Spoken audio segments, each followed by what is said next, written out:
नमस्कार दोस्तों, श्री राधे।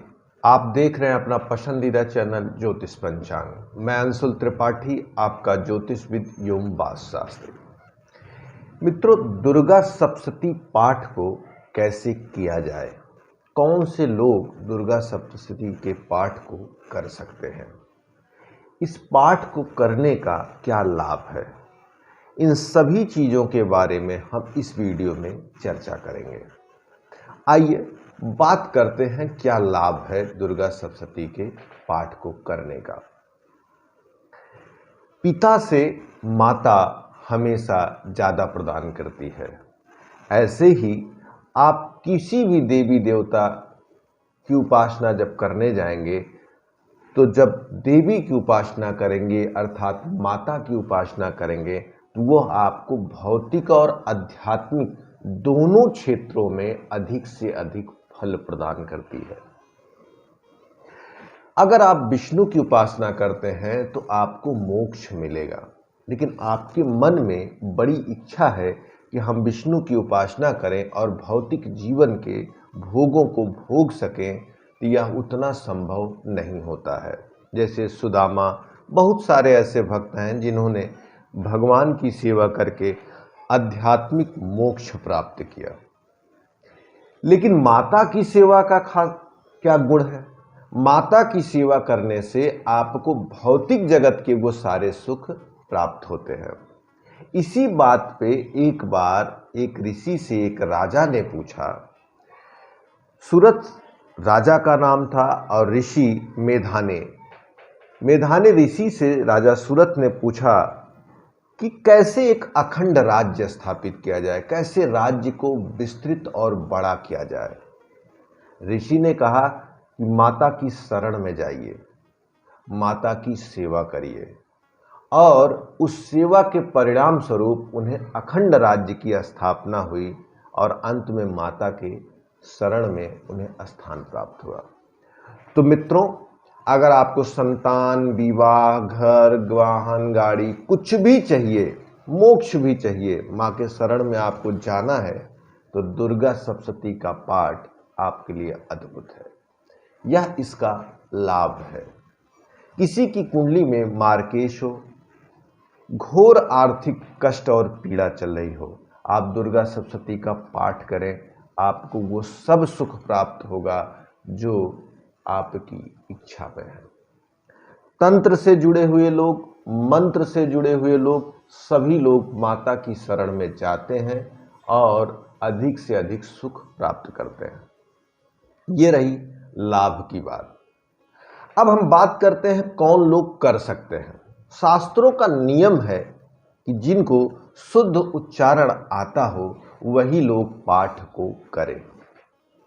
इस कारण आप लोगों को चाहिए कि पाठ पे बैठने से पहले ही एक बार कायदे से विषय को समझना और पढ़ना चाहिए।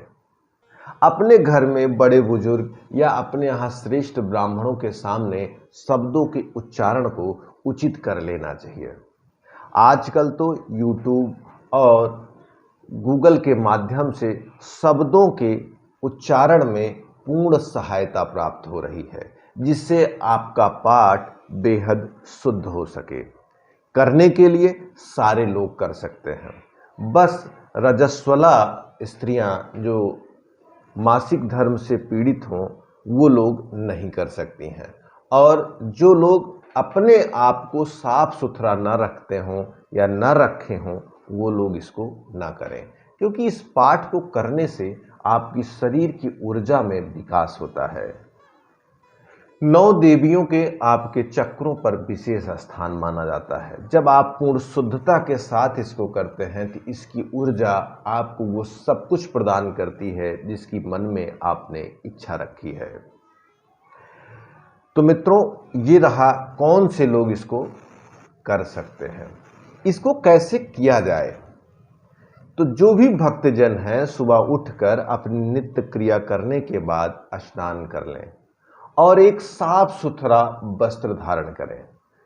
साफ का मतलब नए से नहीं है, पुराना भी वस्त्र हो लेकिन वो साफ होना चाहिए। पुनः आसन को शुद्ध करके आसन पर बैठना है। आसन का बड़ा महत्व होता है। आसन साफ होना चाहिए, ऊर्जा का कुचालक होना चाहिए, सुचालक नहीं होना चाहिए।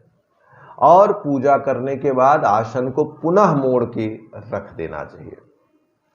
फिर आसन को शुद्ध करना, उसके बाद स्वयं को शुद्ध करके आचमनी करना। आचमनी बाह्य और आंतरिक शुद्धि के लिए अति महत्वपूर्ण है। फिर पुस्तक को किसी भी लकड़ी के पात्र पर रखना है। पहले तो एक विशेष तरह का लकड़ी का होता था जिसपे ऐसे बना रहता था, जिसपे पुस्तक को रखकर, अभी भी मार्केट में प्राप्त होता, उसको रखकर किताब उस पर रखकर पढ़ना चाहिए। और पुस्तक को सबसे पहले अक्षत पुष्प समर्पित करके माता सरस्वती गणेश का ध्यान करना चाहिए। किसी भी कार्य को प्रारंभ करने से पहले गणेश जी की अनुमति अति आवश्यक है। और आपके अध्ययन को व्यवस्थित करने के लिए माता सरस्वती की कृपा होना जरूरी है।